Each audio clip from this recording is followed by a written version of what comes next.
Asal-usul Banjarmasin.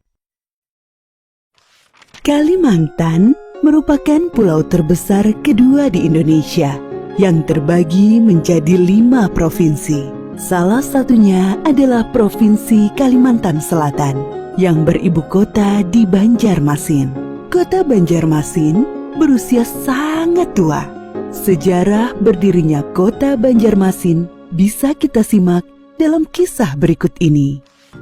Pada zaman dahulu, di Kalimantan terdapat sebuah kerajaan yang bernama Daha. Kerajaan Daha dipimpin oleh Maharaja Sukamara.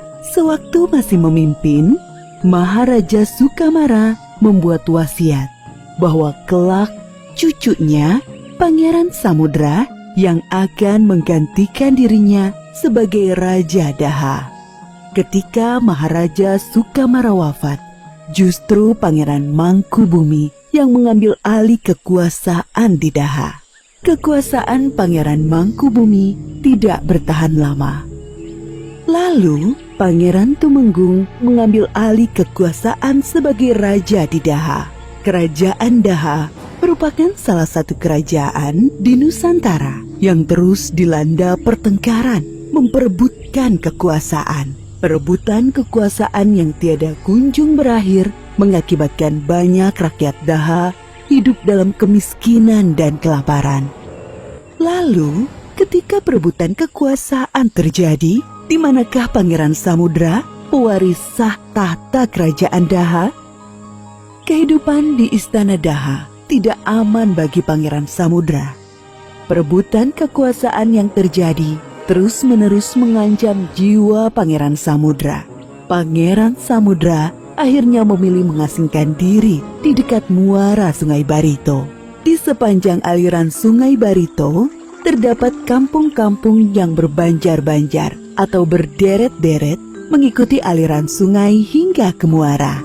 Kampung-kampung tersebut meliputi Baladean, Sarapat, Muhur, Tamban, Kuin, Balitung, dan Banjar. Di antara kampung-kampung tersebut, Kampung Banjar memiliki lokasi yang strategis karena letaknya di muara yang merupakan pertemuan dari 5 aliran sungai. Kampung Banjar kemudian berkembang menjadi sebuah bandar besar. Kapal-kapal dagang datang dari berbagai kerajaan jauh.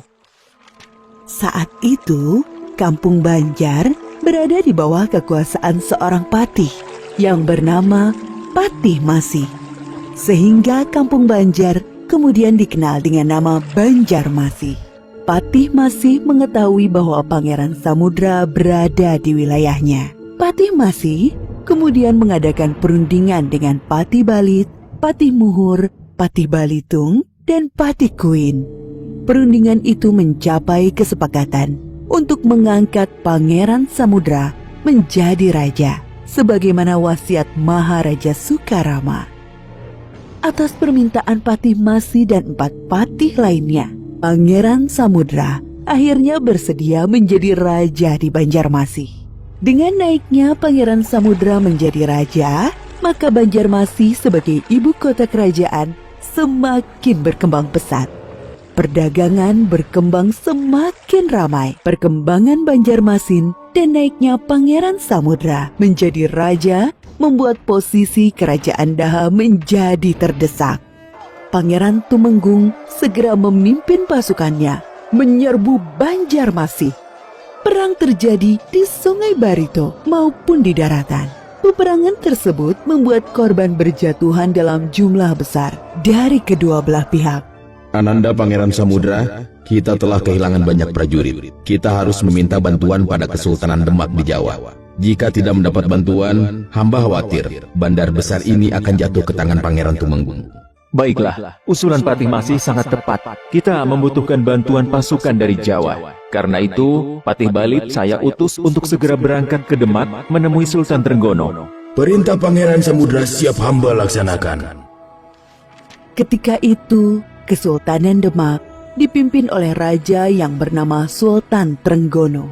Patih Balit, sampaikan kepada Pangeran Samudra, permintaan bantuan pasukan bisa kami penuhi. dengan satu syarat. Raja dan seluruh rakyat Banjarmasin bersedia memeluk agama Islam sebagaimana sultan dan rakyat di Kesultanan Demak. Pangeran Samudra menyetujui syarat yang diajukan Sultan Trenggono. Pasukan bantuan dari Demak yang berjumlah 1.000 orang segera bergabung dan bersiap menyerbu pusat kerajaan Daha. Pasukan Banjarmasin dan Demak berhasil mengepung istana kerajaan Daha. Korban berjatuhan di pihak pasukan Daha.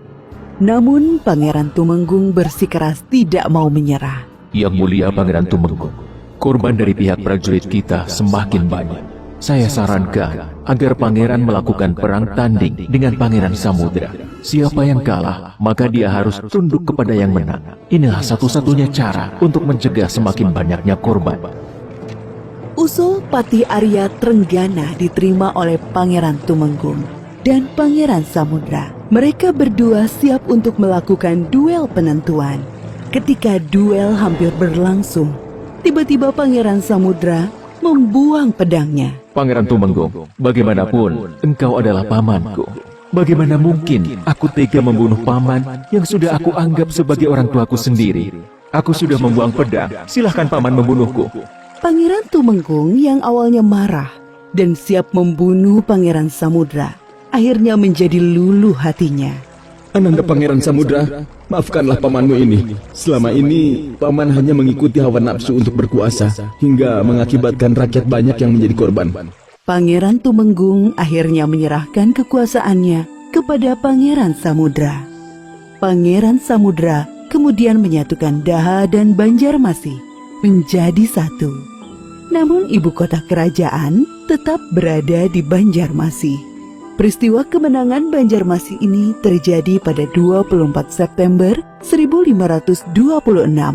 Tanggal 24 September kemudian diperingati sebagai hari jadi kota Banjarmasin hingga sekarang. Setelah beragama Islam, Pangeran Samudra mengubah namanya menjadi Sultan Suwaryansyah. Beliau dikenal sebagai raja pertama kerajaan Banjar yang beragama Islam. Sedangkan perubahan nama dari Banjarmasin menjadi Banjarmasin disebabkan setiap musim kemarau, air di sumur-sumur menjadi asin. Hal inilah yang lama-kelamaan membuat Banjarmasin disebut dengan Banjarmasin hingga sekarang.